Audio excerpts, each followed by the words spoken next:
3 साल पहले एक होटल के कमरा नंबर 13 में कुछ ऐसा हुआ था जिसके बाद से उस कमरे को हमेशा के लिए बंद कर दिया गया। लेकिन असली डरावनी बात यह नहीं है।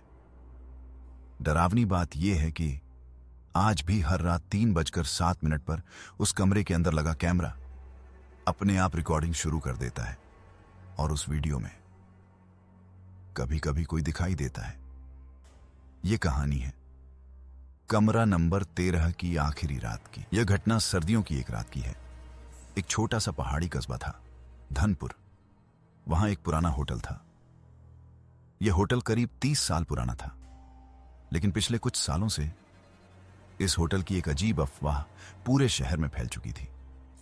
लोग कहते थे कि कमरा नंबर 13 में कुछ है। रोहित एक सेल्स का काम करता था और काम के सिलसिले में अलग अलग शहरों में घूमता रहता था। आज रोहित को घर लौटने में देर हो गई थी।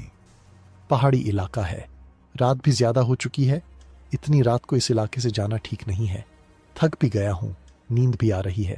आज रात के लिए यहीं पर किसी होटल में रुक जाता हूँ, कल सुबह निकल जाऊंगा। थोड़ी दूर चलने के बाद उसे एक होटल मिल गया। वह होटल के अंदर जाता है तो देखता है कि होटल काफी सुनसान है। वह रिसेप्शन के पास जाता है। रिसेप्शन पर एक बूढ़ा आदमी बैठा था। रोहित ने कहा, मुझे एक रात के लिए कमरा चाहिए। बूढ़ा आदमी कुछ सेकंड तक उसे देखता रहा, फिर धीरे से बोला, सारे कमरे बुक है। तभी होटल का मालिक बोला, रूम नंबर 13 खाली है, वो दे दे।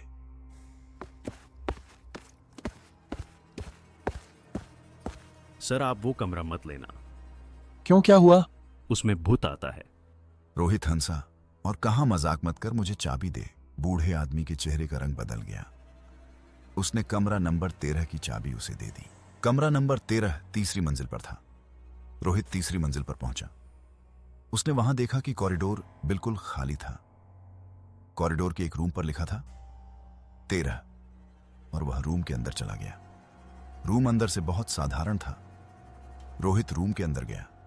रोहित रूम देखकर अपने आप से बोला, बूढ़ा आदमी भी क्या फिजूल की बात कर रहा था मुझे डराने के लिए? कमरे के कोने में एक सीसीटीवी कैमरा लगा था। रोहित ने सोचा कि शायद होटल की सुरक्षा के लिए होगा और वो आराम से सोने की तैयारी करने लगा।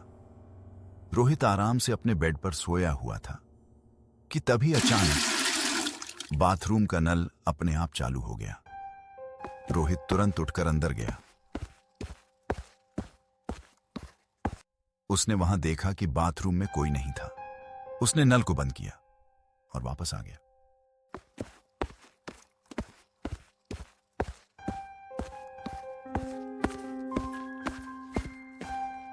नल की घटना के बाद रोहित बिस्तर पर बैठा हुआ था। उसके मन में बार बार वही सवाल आ रहा था, क्या सच में इस कमरे में कुछ है? वह खुद को समझाने की कोशिश करने लगा, नहीं, शायद पाइपलाइन की समस्या होगी। लेकिन तभी उसकी नजर कमरे के कोने में लगे सीसीटीवी कैमरे पर गई। कैमरा बिल्कुल उसी की तरफ घूम हुआ था, जैसे कोई उसे देख रहा हो। रोहित थोड़ा असहज हो गया। उसने सोचा, यह अजीब है, कमरे के अंदर कैमरा क्यों लगा है? वह धीरे धीरे उठा और कैमरे के पास गया।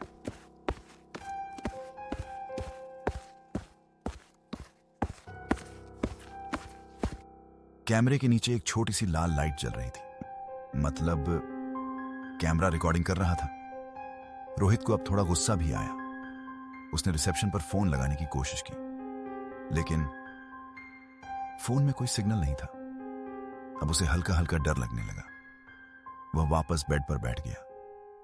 कमरे में अजीब सी खामोशी थी, इतनी खामोशी कि उसे अपनी सांसों की आवाज तक सुनाई दे रही थी। तभी अचानक कमरे के बाहर कॉरिडोर में किसी के चलने की आवाज आई, जैसे कोई धीरे धीरे चलता हुआ दरवाजे के पास आ रहा हो। रोहित ने ध्यान से सुना। कदमों की आवाज बिल्कुल कमरा नंबर 13 के सामने आकर रुक गई। अब दरवाजे के दूसरी तरफ कोई खड़ा था। रोहित धीरे धीरे दरवाजे के पास गया। उसने हिम्मत करके कीहोल से बाहर देखने की कोशिश की, लेकिन कॉरिडोर में कोई नहीं था। फिर भी कदमों की आवाज साफ साफ सुनाई दे रही थी, जैसे कोई अदृश्य चीज दरवाजे के ठीक सामने खड़ी हो। रोहित पीछे हट गया।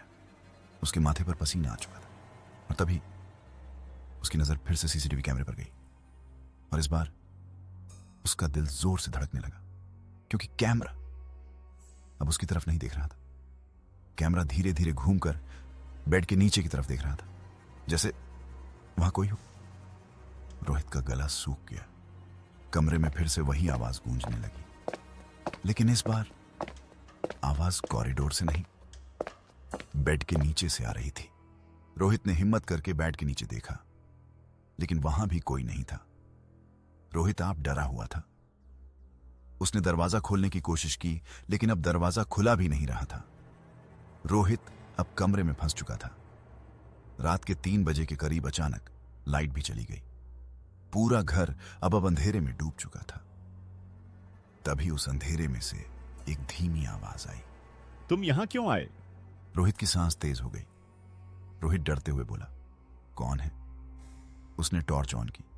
जैसे ही उसने कमरे में टॉर्च को घुमाया, उसकी आंखें फटी रहेंगी। रोहित ने देखा कमरे के कोने में कोई खड़ा है, एक लंबा काला साया। लेकिन सबसे डरावनी बात, उसका चेहरा बिल्कुल रोहित के जैसा था, जैसे रोहित का दूसरा रूप। अचानक रोहित चिल्लाया और सब शांत। अगली सुबह होटल स्टाफ ने दरवाजा खोला।